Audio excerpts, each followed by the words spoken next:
هەنجیرەکان پێگەیشتووە و لیان دەکاتەوە.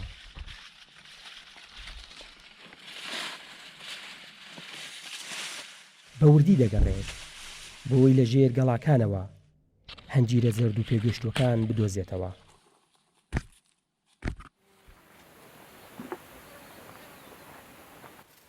ئێرە هەنارانی خوارووە هەنجیری کوردستان زۆر بەناوبانگە.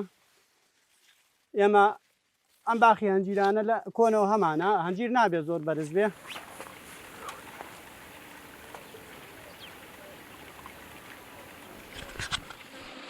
وەرزی پێگەشتنی ئەم بەروبوومەیە.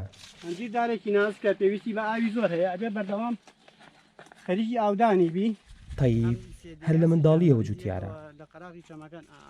لە گوندی هەنارانی خواروو هەنجیرەکان ڕەوانی شار دەکات.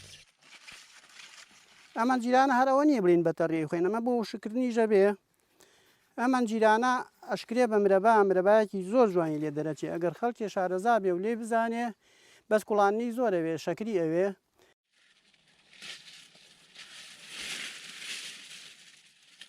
ئەم گوندە لە کۆنەوە باخی هەنجیری هەبووە بەڵام لە 1970 هەموو باخانیان سوودمان کرد جێگایان وێران کرد. لە دوای ئەوەی کە لە دوای پرۆسی ئازادی گەڕاینەوە باخانمان هەموو بنیاد نایەوە. ئێمە سێ هەناران هەیە. ئێمە هەناران و خواروین هەنارانی سەرومان هەیە هەنارانە کۆنیشمان هەیە. کوردستان ڕووبەرێکی بەرفراوانی کشت و کاڵی هەیە. ئەگەر پلانەکان تۆکمە بن بەرهەمەکان دەچنە چین و ماچین. ئاوەرعەلی گەلی کوردستان گوندی هەنارانی خواروو.